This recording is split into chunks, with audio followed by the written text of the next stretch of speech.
hoy vamos a hablar del estado de excepción del toque de queda, que está causando bastante polémica. Ya lo conoció el Senado y ahora tendrá que ir a la Cámara de Diputados y vamos a ver si será aprobado. Pero hay muchas voces en contra. Por eso decidimos escuchar a los médicos, a los especialistas, especialmente epidemiólogos y neumólogos. Hoy tenemos 2 estrellas con nosotros. Buenas noches, Ernesto Guerrero, epidemiólogo, bienvenido, e Ibelicia Costa, neumóloga y presidenta de la Sociedad de Neumología. Gracias por estar con nosotros en el día de hoy. 2 de las especialidades involucradas en la pandemia, como decía yo anteriormente, o sea, de las importantes para la pandemia. Y por eso los llamamos, porque queremos respuestas. ¿Es necesaria una prórroga en el estado de emergencia y del toque de queda? Bueno, desde el punto de vista sanitario, es deseable, sería deseable tener una estrategia de desescalada, que es lo que hemos comenzado por fases, amparado bajo un marco legal. Ahora, eso no solamente es el asidero de esa desescalada. Esa estrategia tenía que venir siendo acompañada de una campaña fuerte de promoción, de sensibilización, que lograra que la población asumiera un compromiso para llevar las actividades de cada una de las fases. Nosotros, incluso era necesario el acompañamiento de una instancia definida oficialmente para orientar a la población, para vigilar, para sancionar incluso si fuera necesario. Pero ¿qué es lo que hemos visto? Por las razones que no vienen a cuento ahora a discutir, la gente desde antes de la desescalada se tiró a la calle. Y se tiró a la calle no en las mejores condiciones. Se tiró a la calle con poca protección. Entendemos que por desconocimiento. Entonces, de lo que se trata es precisamente de decir qué vamos a hacer ya en un momento que el país vive con el virus, que tenemos una epidemia en curso, que aquí no podemos decir que lo estamos superando, no, es que tenemos que educar y crear conciencia a vivir con la amenaza. Entonces, esto no es de que si te doy la prórroga, no, es que eso no trabaja aislado. Entonces, si aquí se hace necesario un trabajo conjunto, entonces viendo de que no ha habido realmente un respeto a cuarentena ni a toque de queda absolutamente por parte de la población, porque lo sabemos, es lo que hemos visto en las redes, en los videos, en el transporte público, en los barrios, aquí se bebe y hay colmadones a medianoche. Entonces, yo me cuestiono, ¿es necesario ese amparo legal para poder tener el control deseado? Cuando aquí todo el mundo está desarrollando su agenda según le convenga. No lo sé, es decir, yo no estoy clara de esa necesidad.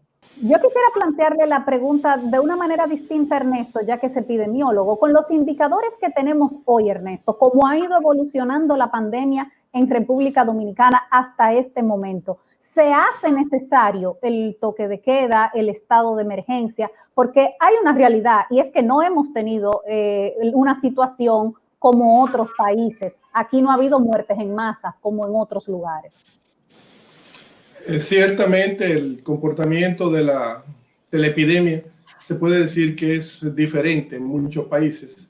La epidemia parece marcar su propio ritmo.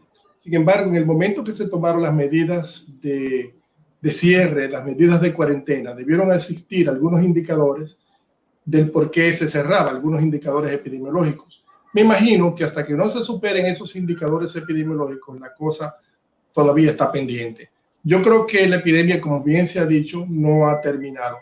Pero veamos cuáles indicadores pudieran decirnos si continuamos o no con estas medidas llamadas de emergencia, que básicamente responden a un toque de queda.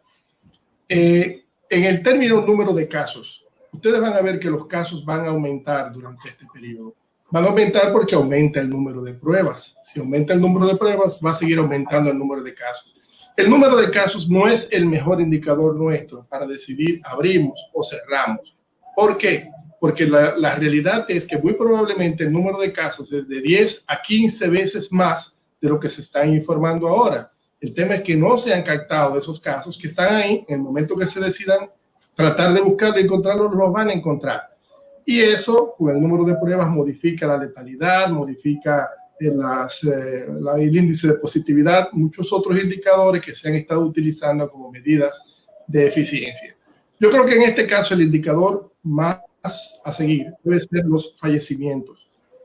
Que no están todos los que son ni son todos los que están. Obviamente también hay muchas muertes que no han sido registradas porque es muy difícil preguntarle al muerto si estuvo en contacto con otra persona que se conocía positivo o no. Y ustedes saben que con los problemas de la PCR para encontrar quién le hiciera esa prueba, la gente hubieron miles de dificultades. Bueno, hay un subregistro también en el número de casos. Sin embargo, el número de fallecimientos no ha sido tan grave como ha sucedido en muchos otros países que vemos los muertos en la calle o vemos los desfiles de muertos. Por tanto, yo creo que lo que hay que seguir en este caso es la mortalidad. La mortalidad ha estado descendiendo desde mediados de abril, cuando alcanzó su pico. La epidemia tuvo su pico, no sé si ustedes se habrán dado cuenta ya. La epidemia de casos muy probablemente ocurrió a finales de marzo, y el mayor número de casos lo tuvimos a mediados de abril.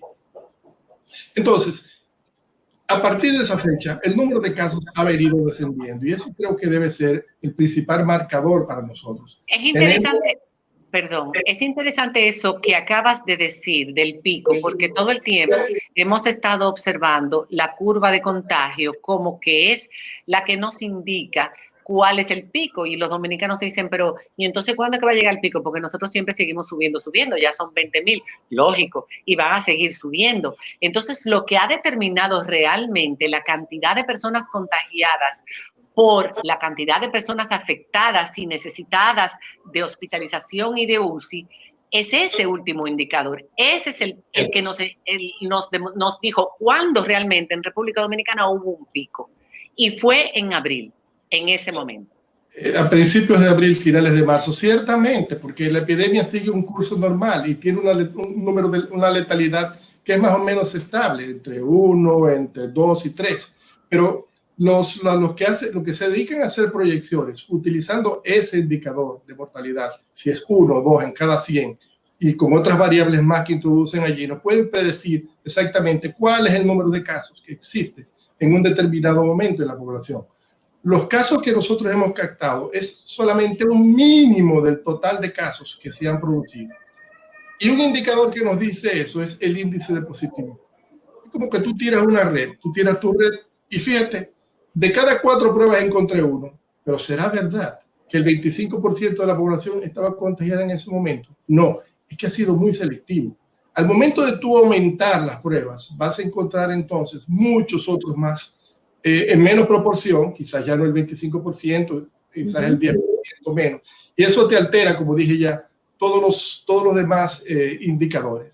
Pero el número de fallecimientos es yo diría, y obviamente la disponibilidad de camas, de UCI, esas cosas son las que son realmente válidas para nosotros decir, bueno, estamos próximo a un nuevo brote, a un nuevo rebrote, y eso es lo que prácticamente nosotros deberíamos estar siguiendo en este momento. La epidemia va en descenso, no hay duda.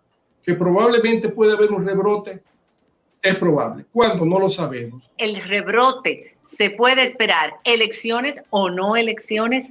Me lo vas a contestar cuando regresemos después de la pausa, y vamos a seguir hablando de diferentes características de la pandemia y, por supuesto, del toque de queda y de todo lo demás. Cuando regresemos, ya volvemos.